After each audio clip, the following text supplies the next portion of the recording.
Obra literaria: Sufrimiento, muerte y resurrección de nuestro Señor Jesucristo. Capítulo 9. Resucitó. Parte 3. A medida que las mujeres iban llegando donde el resto de los discípulos, compartían sus maravillosas vivencias en el sepulcro. Les hablaron de la ausencia del cuerpo de Jesús, de los encuentros con los ángeles y con el mismísimo Señor resucitado, y sobre su singular petición de reencontrarse con Él en la ciudad de Galilea. Pero a los discípulos todas estas cosas les parecían una locura y no las creyeron. Sin lugar a dudas, el suceso de la resurrección de Jesucristo les quedó muy grande. No estuvieron a la altura del cumplimiento de tan histórico momento y por lo tanto, cuando en verdad sucedió, no lo creyeron.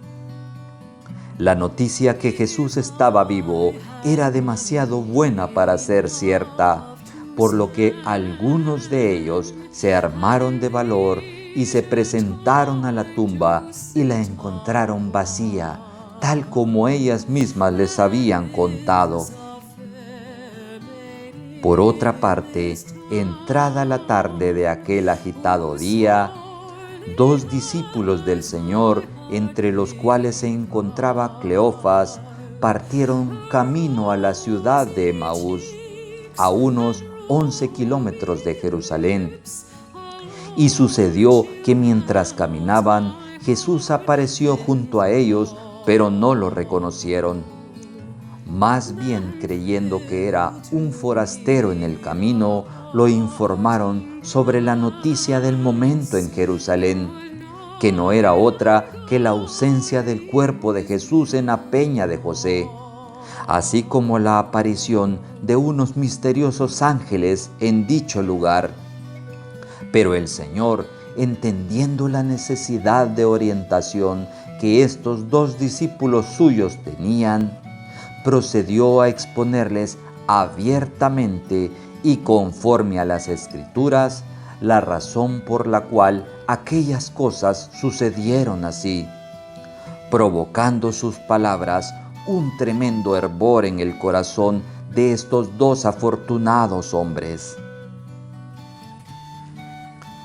Cuando llegaron a Emaús, aún no reconocían que conversaban con el mismísimo Salvador, y como ya era tarde, se sintieron tan bendecidos con su presencia, los invitaron a cenar y a quedarse con ellos. Jesús, por su parte, aceptó la invitación. Prepararon una sabrosa cena, y cuando estaban en la mesa, el Señor tomó el pan y lo bendijo, lo partió y dio a ellos. En ese momento fueron abiertos sus entendimientos y reconocieron que estaban frente a su querido Maestro. Pero sucedió que al momento de ser identificado, Jesús desapareció de sus miradas. La noticia de haber estado junto al resucitado generó en ellos tal conmoción que no esperaron al amanecer para compartirla, sino que siendo aún muy de noche y a pesar de los peligros del camino, regresaron a Jerusalén para dar las buenas nuevas a los otros seguidores del Señor. Al llegar, encontraron a todos los apóstoles reunidos, a excepción de Tomás, y aún prevalecía en ellos el pesimismo y el miedo a la represalia de los judíos, y se mantenían juntos para cuidarse. Los hombres de Emaús efusivamente les contaron todas las cosas que les había acontecido en el camino y sobre la forma tan asombrosa como reconocieron al Señor cuando compartían el pan en la mesa, haciéndoles recordar su última cena en Betania. Pero al escuchar todas estas cosas, algunos de ellos ni aun así creían en la resurrección del Señor Jesús. Mientras hablaban todas estas cosas, Jesús apareció frente a ellos diciéndoles: «Paz a vosotros», rememorando el saludo amistoso que hacía cuando estaba con ellos antes de morir. Los apóstoles y discípulos no daban crédito a lo que sus ojos miraban y pensaban que estaban frente a un espíritu. Fue entonces cuando Jesús reprochó la dureza de sus corazones por no haber creído los recurrentes anuncios de su resurrección, comenzando por María Magdalena, siguiendo por las otras discípulas que visitaron la tumba y ahora también se resistían a creer la noticia de estos 2 hombres de Emaús. Además, Jesús les había anunciado su muerte y resurrección desde mucho antes, una y otra vez, pero evidentemente no presentaron la debida atención a este particular asunto. Jesús entonces los reprendió duramente diciéndoles: «¿Por qué les cuesta tanto creer?». Seguidamente, nuestro Señor tomó las medidas apropiadas para convencerlos de su resurrección, mostrándoles sus manos y pies agujerados por los clavos de su crucifixión, así como el costado de su tórax donde había sido incrustada la lanza romana posterior a su muerte. De igual forma, permitió que lo tocaran para demostrarles que no era un espíritu intangible como algunos de ellos imaginaban. Y solo después de haberle visto, oído y tocado, creyeron que en verdad era su Señor. Se regocijaron en gran manera y lloraron de emoción. Para que el ambiente de efusividad y regocijo continuase, Jesús se sentó a la mesa demostrándoles que su cuerpo resucitado podía comer y pasaron un hermoso tiempo juntos. Por supuesto, nuestro amado Salvador no desaprovechó la oportunidad para reiterarles el cumplimiento profético de las Escrituras sobre su impresionante resurrección y antes de despedirse, les recordó la importancia de regresar a Galilea, porque ahí les brindaría importantes indicaciones concernientes al Espíritu Santo. Con esta aparición milagrosa, los apóstoles quedaron convencidos y muy felices de reencontrarse con su amado Señor. Todos, excepto 2 de ellos, se mostraron algo huraños y distantes hacia Jesús. Estos eran Judas y Pedro. A estos 2, Satanás los había pedido para zarandearlos como al trigo. Y cuando vieron a Jesús resucitado, quedaron perturbados emocionalmente, recordándose de sus pecados pasados. El primero por su gran traición y el segundo por su excesiva negación.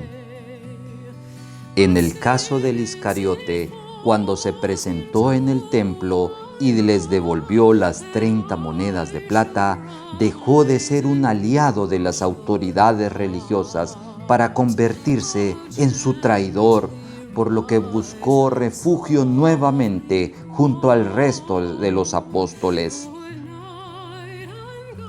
Ahora que Cristo apareció ante ellos, Judas deseaba que la tierra se lo tragara en ese mismo instante. No daba crédito en ver un hombre revivido que él mismo había colaborado en asesinar. Judas llegó a un punto sin retorno y no estaba dispuesto a vivir con semejante culpa en su corazón. Se sintió tan miserable al grado de decidir que ya no tenía sentido su vivir, por lo que, envuelto en una gran agitación emocional, dio cabida a un espíritu de muerte, saliendo deprisa de aquel lugar, decidido a quitarse la vida. El Iscariote partió con destino a un campo de su propiedad, adquirido con el dinero robado de la bolsa que él administraba.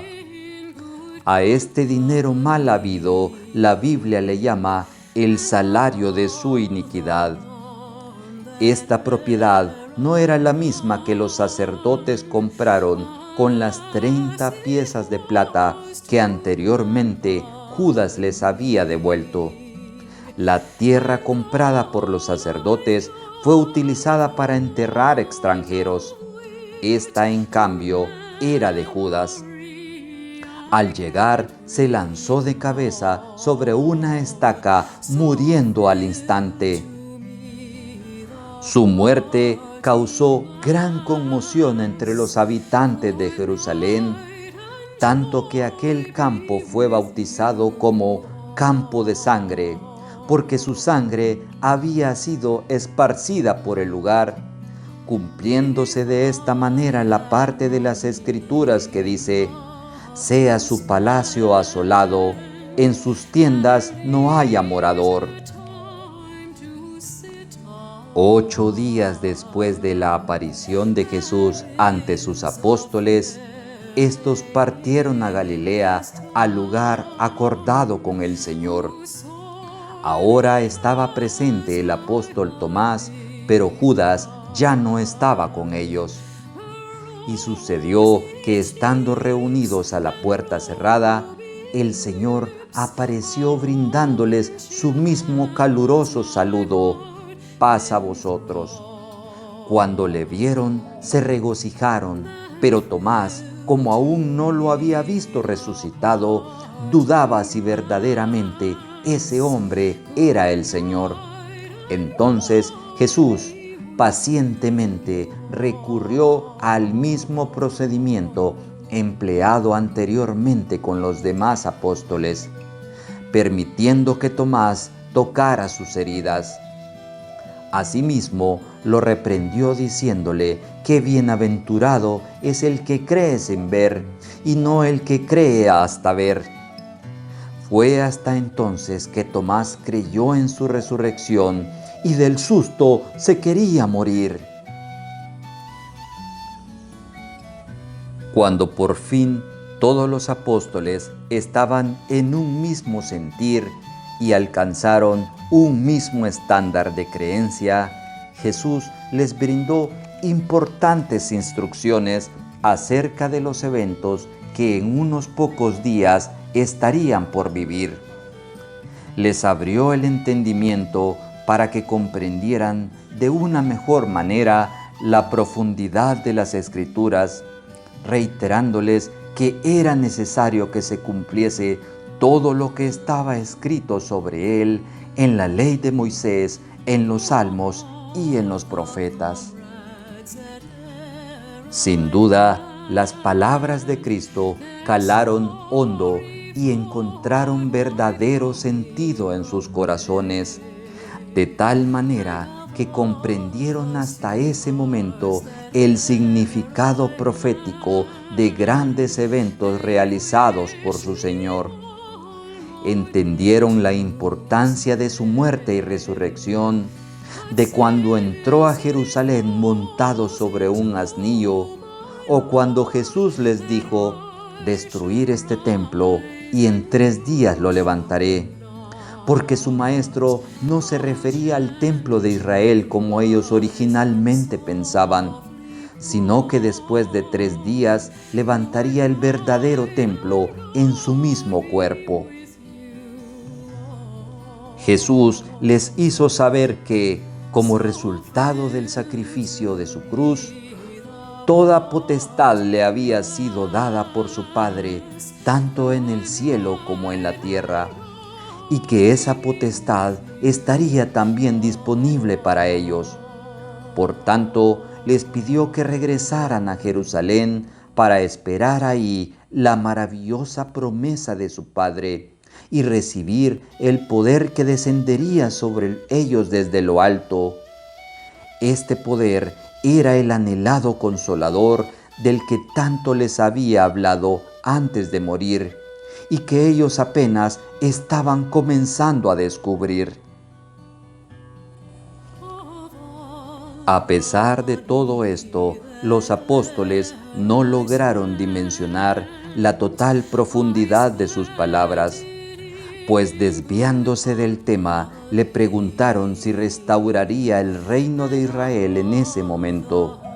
Sin duda, ellos estaban tan afanados en sus propios conceptos de un reino político y libre de la opresión romana, que no llegaron a sintonizar con el reino espiritual del cual Cristo les hablaba.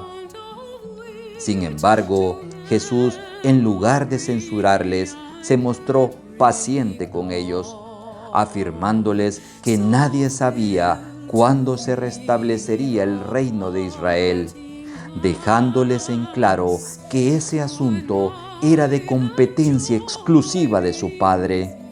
En cambio, los encauzó nuevamente al tema de su interés, explicándoles que recibirían un poder inmenso cuando descienda sobre ellos el Espíritu Santo. En aquella franca conversación, también les dejó en claro que así como le habían visto actuar entre la gente, ellos también lo harían, e incluso con mayor poder, porque Él ya se había presentado ante su Padre, de tal manera que estarían capacitados para echar fuera demonios en su nombre, hablar nuevas lenguas e imponer manos sobre los enfermos, y éstos se sanarían.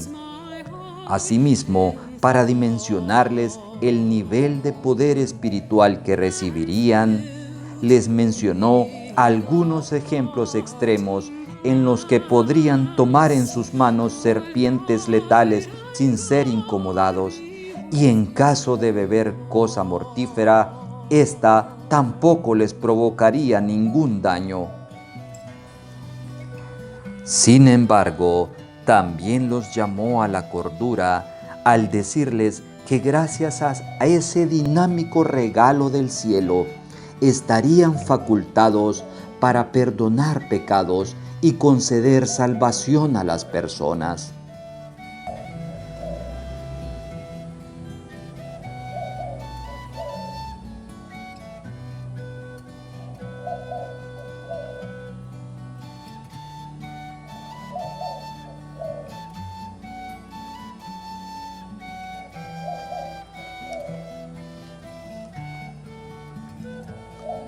Antes de terminar, Cristo les dio a conocer su programa mundial de redención para la humanidad al instruirles que fueran por todo el mundo predicando en su nombre el Evangelio del arrepentimiento, comenzando desde Jerusalén, extendiéndose a Judea, después a Samaria, hasta llegar a lo último de la tierra.